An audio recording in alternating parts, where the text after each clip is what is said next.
Mesdames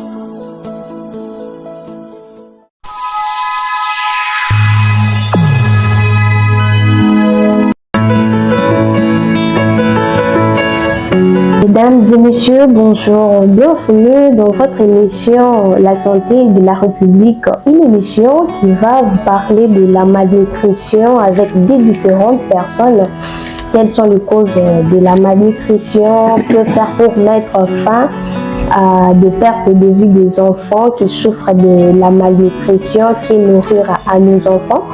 Nous allons recevoir dans cette émission plusieurs personnes, mais aujourd'hui, ça sera juste une petite annonce par une grande dame à qui je vais laisser la place pour s'y présenter. Bonjour madame. Bonjour, je réponds au nom de Madame Béatrice Kalinga-Tchala, directeur adjoint au Programme national de nutrition.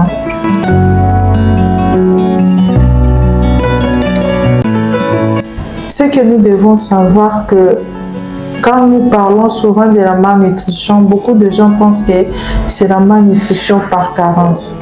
Alors, pour nous, quand nous parlons de la malnutrition, c'est la malnutrition par carence. Là où nous voyons des enfants qui ont des problèmes de la malnutrition par carence, où nous voyons même des images, l'enfant a des édèmes, l'autre est trop maigre, mais il y a aussi la malnutrition par excès. Et c'est pour dire que la malnutrition n'est pas seulement due à la carence alimentaire, mais la malnutrition peut aussi se manifester due à l'excès alimentaire. C'est là où nous voyons l'obésité, les problèmes de diabète. Tout ça là sont des problèmes liés à la malnutrition qui provoquent même certaines maladies métaboliques.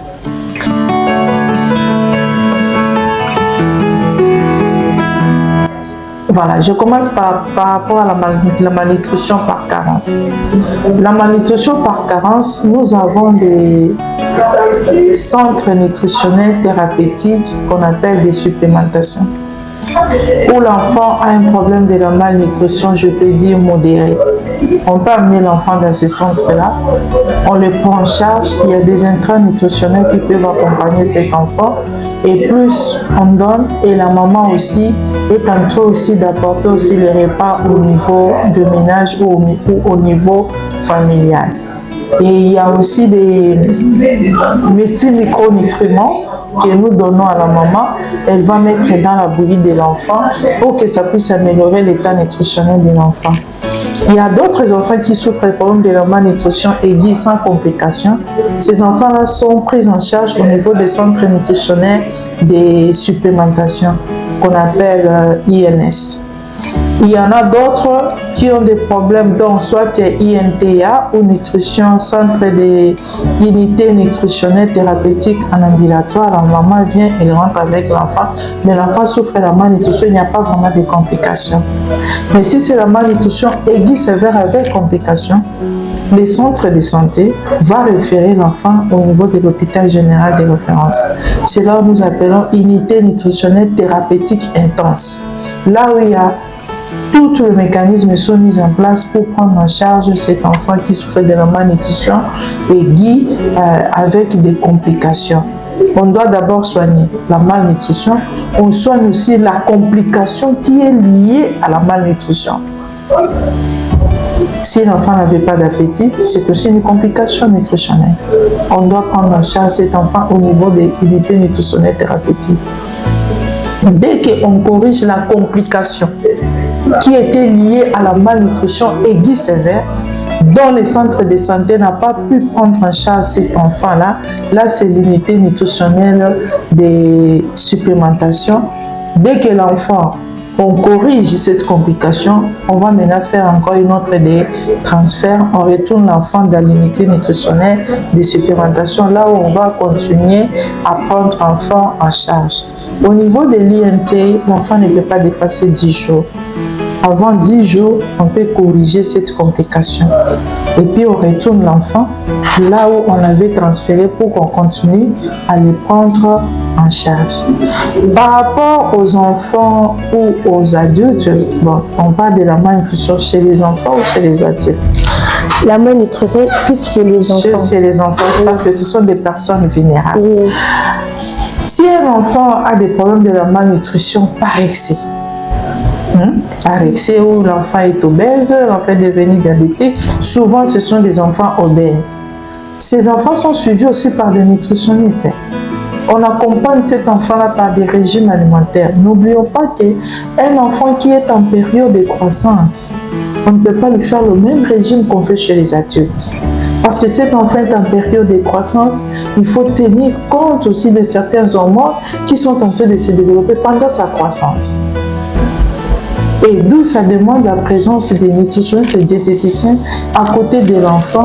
On ne fait que réduire certains aliments qui peut encore provoquer que l'enfant ne puisse pas prendre encore du poids. Et là, on joue avec la psychologie de l'enfant, des parents. Donc, on doit impliquer les parents.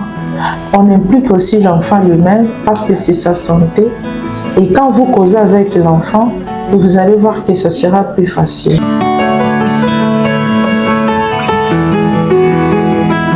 Oui, la malnutrition tue. Si on ne prend pas en charge le plus vite rapide, l'enfant va mourir. Beaucoup de décès chez les enfants sont liés au problème de la malnutrition. Et l'enfant qui a souffert de la rougeole, c'est la porte d'entrée même de la malnutrition. Je peux même dire que c'est le boulevard de la mort pour cet enfant-là, pour la malnutrition. Si on ne suit pas bien cet enfant-là, l'enfant va mourir. Beaucoup de décès, je peux dire, sur 5 enfants, 3 meurent à cause de la malnutrition. Dernier mot pour cette émission, ce que je peux dire, c'est quoi? Le programme national de nutrition contribue au développement du pays par la promotion du bien-être nutritionnel de la population en coordonnant toutes les activités de nutrition sur l'ensemble du pays par la mise en œuvre et l'application de la politique nationale de nutrition. Et ceux qui viendront après moi, ils viendront développer tout ce que nous venons de dire. Et notre souci que, comme le chef de l'État l'avait dit, il aimerait voir la population congolaise dans un bon état nutritionnel. Car un bon état nutritionnel assure même le développement du pays. Et la clé même du développement du pays, c'est avoir des peuples congolais forts dans un bon état nutritionnel. Et la meilleure façon d'assurer le bon état nutritionnel de la population congolaise, c'est dans le 1000 premiers jours de l'enfant. Le 1000 premiers jours de l'enfant est très capital qui peut assurer le meilleur avenir de l'enfant.